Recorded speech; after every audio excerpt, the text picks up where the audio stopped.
Amarasimha TA. ನಾರಾಯಣಗೌಡರಿಗೆ Hindi ಹೇಳಿಕೆ ಮಾಡಿರುವ ಭ್ರಷ್ಟ ಕೇಂದ್ರ ಸರ್ಕಾರಕ್ಕೆ, ಹಿಂದಿ ಹೇಳಿಕೆ ಕರ್ನಾಟಕದಲ್ಲಿ ಮಾಡತಕ್ಕಂತ ಕೇಂದ್ರ ಸರ್ಕಾರಕ್ಕೆ ಏಕೆ ಬೇಕು? ಭ್ರಷ್ಟ ಕೇಂದ್ರ ಸರ್ಕಾರಕ್ಕೆ, ಹಿಂದಿ ಹೇರಿಕೆಯನ್ನ ಮಾಡಿರ್ತಕ್ಕಂಥ ಕೇಂದ್ರ ಸರ್ಕಾರಕ್ಕೆ ನಾವು ಕನ್ನಡದ ಮಂದಿ, ನಾವು ಕನ್ನಡದ ಮಂದಿ. ಭ್ರಷ್ಟ ಕೇಂದ್ರ ಸರ್ಕಾರ, ಹಿಂದಿ ಶಬ್ದ ಮಾಡಿರುವ ಭ್ರಷ್ಟ ಕೇಂದ್ರ ಸರ್ಕಾರಕ್ಕೆ, ಭ್ರಷ್ಟ ಸಂಸದರಿಗೆ, ಭ್ರಷ್ಟ ಕೇಂದ್ರ ಕೇಂದ್ರ ಪ್ರಧಾನಮಂತ್ರಿಗಳಿಗೆ, ಭ್ರಷ್ಟ ಕೇಂದ್ರ ಸರ್ಕಾರಕ್ಕೆ, ಅಧಿಕೃತ ಇಲ್ಲದ ಹಿಂದಿ ಭಾಷೆಯನ್ನ ಹೇರಿಕೆ ಮಾಡುತ್ತಿರುವ ಭ್ರಷ್ಟ ಕೇಂದ್ರ ಸರ್ಕಾರಕ್ಕೆ ಏಕೆ ಬೇಕು? ಕರ್ನಾಟಕ ರಕ್ಷಾ ವೇದಿಕೆಗೆ ಅಮರಸಿಂಹ ಟಿ.ಎ. ನಾರಾಯಣಗೌಡರಿಗೆ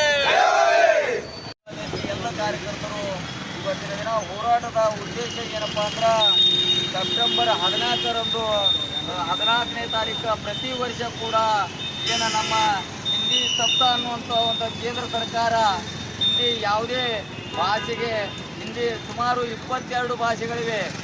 22 ಭಾಷೆಯಲ್ಲಿ ಹಿಂದಿ ಭಾಷೆಯೇ ರಾಷ್ಟ್ರೀಯ ಭಾಷೆ ಅಂತಲ್ಲ. ಇದೊಂದು ಯಾವುದೇ ಒಂದು 22 ಭಾಷೆಯಲ್ಲಿ ಇದು ಒಂದು ಭಾಷೆ. ಇದರಲ್ಲಿ ಏನು ವಿಶೇಷತೆ ಏನೂ ಇಲ್ಲ. ಹಿಂದಿ ಭಾಷೆಯಲ್ಲಿ ವಿಶೇಷತೆ ಏನಿಲ್ಲ.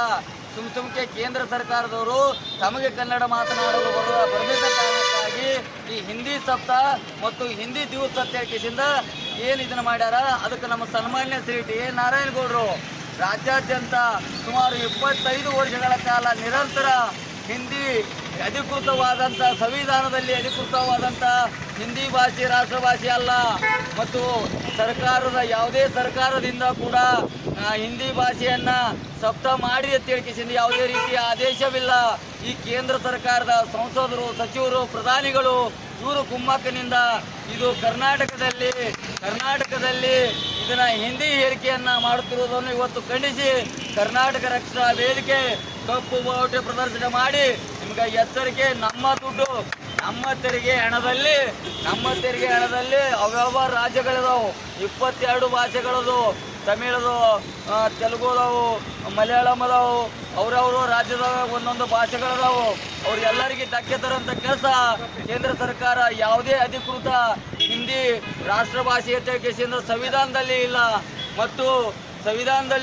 ಮತ್ತು ಯಾವುದೇ ಸರ್ಕಾರ ಕೂಡ ಆದೇಶ ಇಲ್ಲದೆ ಇದು ಪದೇ ಕರ್ನಾಟಕದ ಮೇಲೆ ಏನಾದರೂ ನೀವು ಆಚರಣೆ ಮಾಡುತ್ತಿತ್ತಂದ್ರೆ ಎಲ್ಲ ಭಾಷೆಗೂ ಪ್ರಾಮುಖ್ಯತೆ ಆದ ರಾಜ್ಯದಲ್ಲಿ ಕೊಡಬೇಕೆಂದು ನಾನು ಕೇಂದ್ರ ಸರ್ಕಾರಕ್ಕೆ ಆಗ್ರಹಿಸುತ್ತೇನೆ. ಯಾಕಪ್ಪ ಅಂದ್ರೆ ಅವ್ರದೇ ರಾಜ್ಯದಲ್ಲಿ ಅವ್ರದೇ ಒಂದು ಕನ್ನಡ ಮಾತೃಭಾಷೆ ಇರ್ತದ, ಅದೇ ಭಾಷೆ ಕೊಡಬೇಕು. ಸುಮಾರು 22 ಭಾಷೆ